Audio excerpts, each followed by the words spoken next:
The morning she told me to eat in the kitchen because they were having company, I stood at the entrance of my own dining room and looked at the table my husband had built with his own hands 41 years ago, and I did not say a word. I set my plate down on the kitchen counter next to the coffee maker, and I ate standing up. The eggs had gone cold by the time I finished. I remember that clearly. Cold eggs, the sound of my daughter's laughter coming from the dining room, and the feeling that something had shifted in this house so slowly I had not noticed it happening until it was already done. My name is not important. What matters is that I am 67 years old. I am a retired school librarian from the state of Georgia, and for 32 years, I paid the mortgage on the house where I raised my daughter alone after her father passed. I planted the rose bushes along the front fence. I painted the bedroom walls myself twice because I changed my mind about the color, and nobody was going to tell me I couldn't. This was my house in the way that only a house you've fought to keep can belong to you. My daughter's name is Camille. She was 34 when she married a man named Dex, short for Dexter, though he always corrected people who called him that. Just Dex. He said it with a particular kind of flatness, the way people say things when they want you to understand that getting it wrong is a reflection on you, not on them. They moved in 2 years and 8 months before the morning I am telling you about. Camille had lost her job in the middle of winter, and Dex's contracting business had what he called a slow season that apparently lasted most of the year. I said, of course, come stay with me. I have the space. We can figure it out together. I meant it when I said it. I want you to know that. The first few months were fine, or fine enough.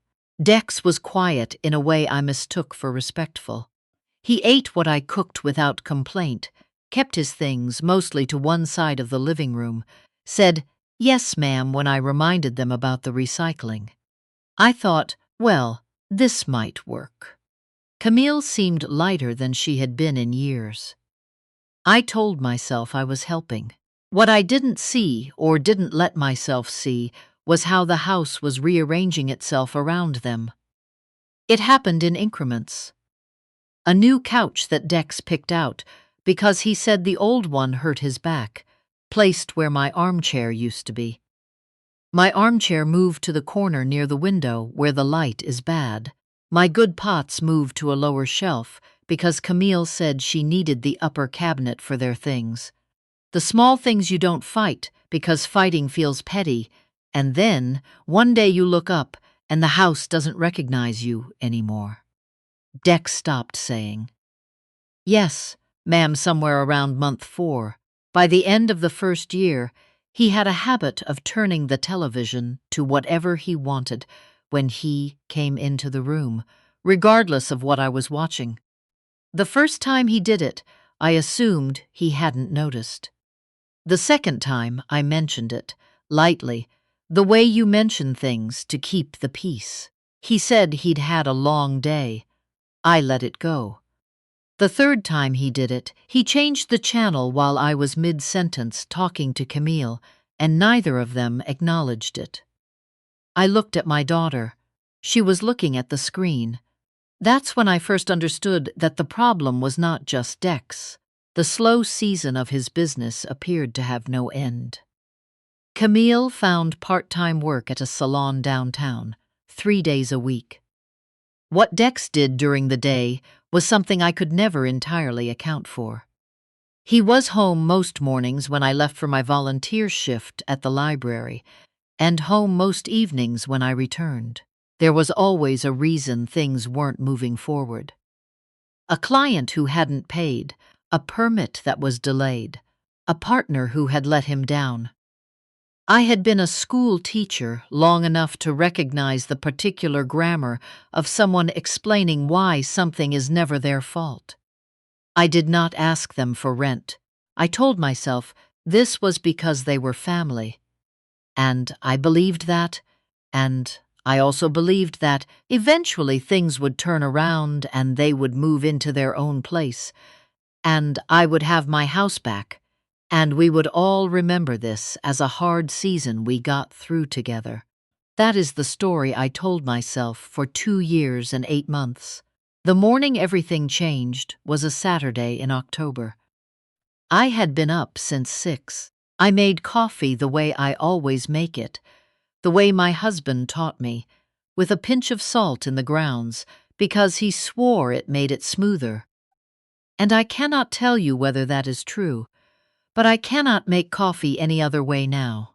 I sat at the kitchen table with my cup and the crossword from the paper and the particular Saturday morning quiet that I had loved my whole life. The kind of quiet that belongs to you before the day asks anything of you. Dex came downstairs around 9. He didn't say good morning. He opened the refrigerator, stood in front of it for a long time, closed it, opened it again. Then he turned around and looked at me the way you look at something you're trying to decide whether to move or leave where it is. He said, "We're going to need the kitchen today." I looked up from my crossword.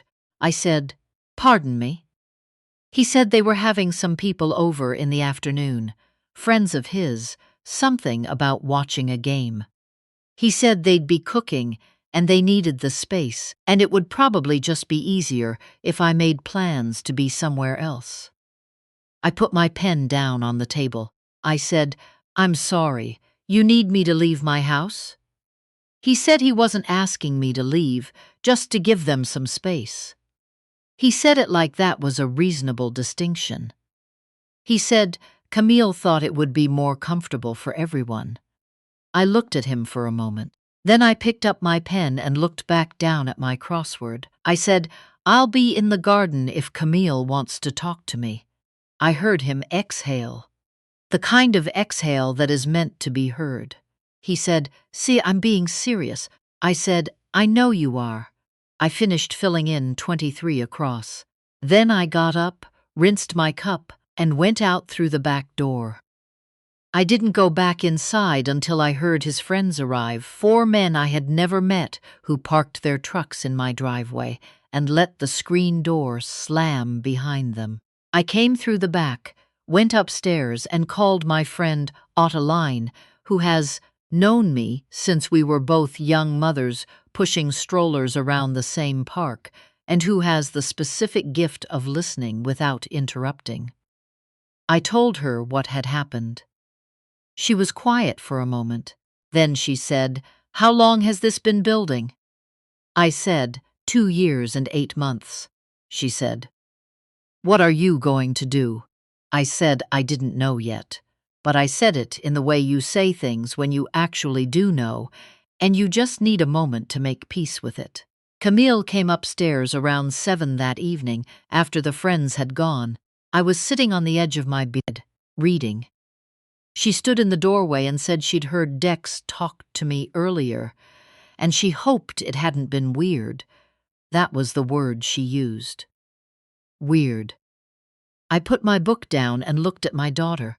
I looked at the way she was standing, one shoulder leaning against the doorframe, arms crossed loosely, the posture of someone who expects to be forgiven before she finishes the sentence.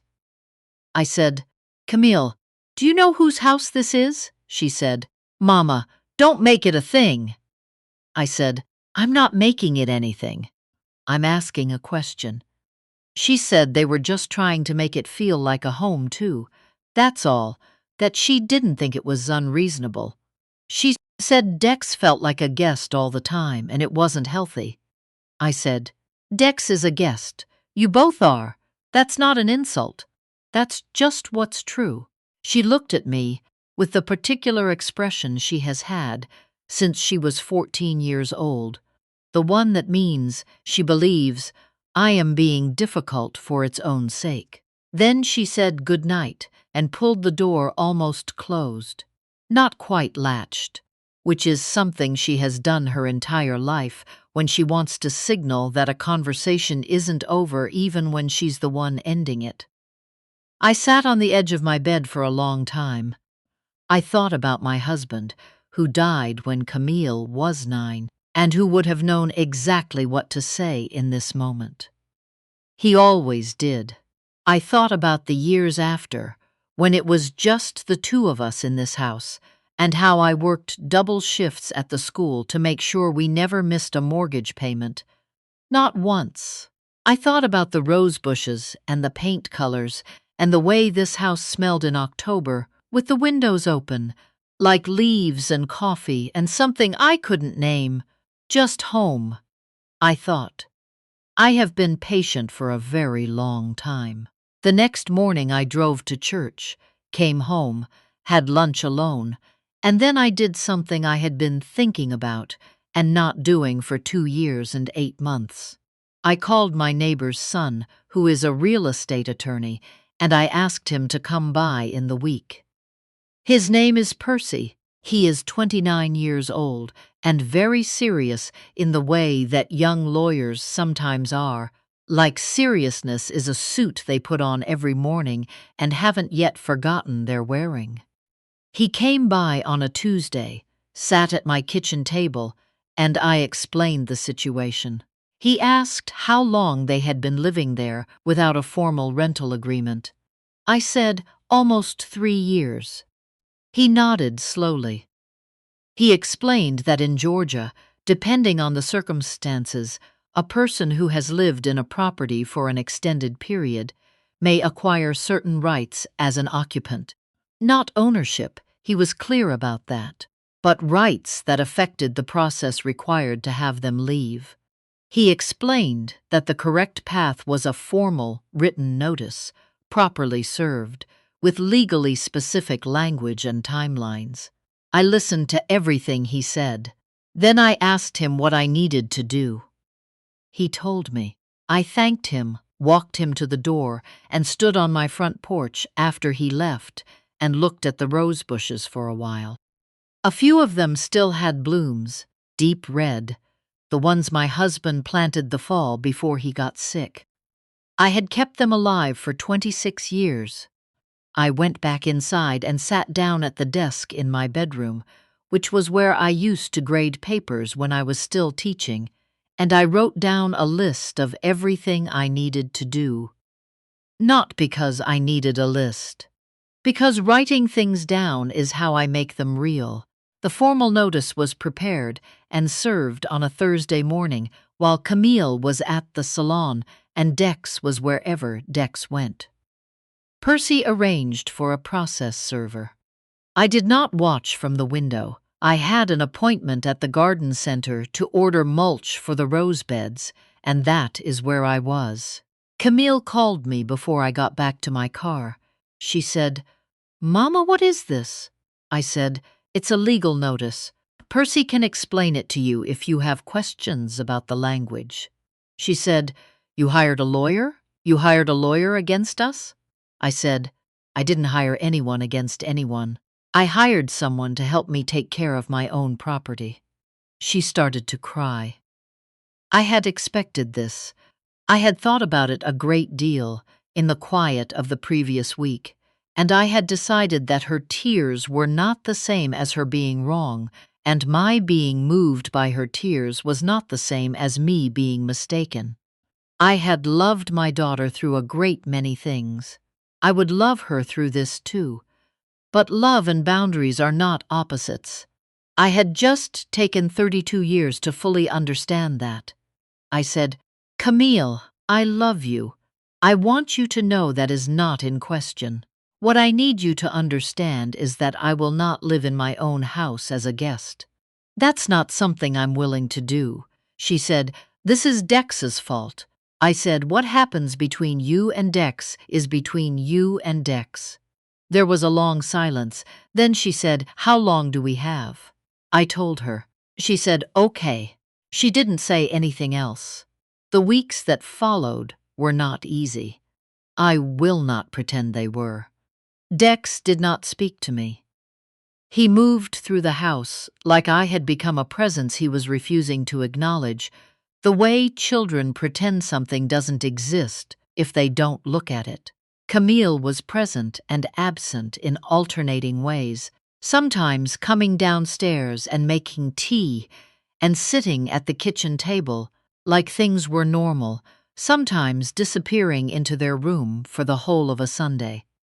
I made dinner some evenings. I left enough for them without announcement. What I had not expected was the stillness inside myself, not the empty kind, not the sad kind.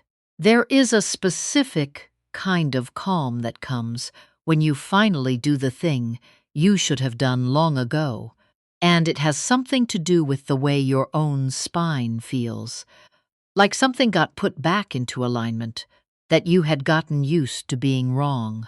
My friend Ottiline came for coffee one afternoon and said I looked different. I said, "Different how?" She said, "Like yourself." They were gone by the deadline. Camille arranged a moving truck, and I stayed in the garden that morning and deadheaded the roses and did not go inside until I heard the truck pull away. Then I walked through the house room by room. My good pots were back on the upper shelf. The armchair was not yet back where it belonged, but that was an easy thing to fix. I moved it myself, back to the place by the window where the light comes through in the afternoon, and I sat down in it, and the light came through exactly as it always had. I called Camille that evening. She answered on the second ring, which told me something. I said I hoped they had gotten settled and that I was there if she needed to talk. She said she knew. She said she wasn't ready yet. I said, "That's okay, I'll be here." And I meant it. I mean it still. My love for my daughter has never been the variable. I am the one who spent too long believing that keeping the peace meant surrendering the terms. I had confused love with erasure, and the difference, when I finally felt it, was enormous. There's a lesson in this that I wish someone had told me earlier, though I am not sure I would have been ready to hear it. You can love someone completely and still require them to treat you with basic dignity. Those two things do not cancel each other out. In fact, one without the other isn't really love at all. It's just endurance. And endurance, by itself, is not the same as a life. The rose bush my husband planted is going to bloom again in the spring. It always does. I am going to be here to see it, in my house, in my chair, with my coffee, at whatever volume I choose. Some things are simply yours. Don't forget that.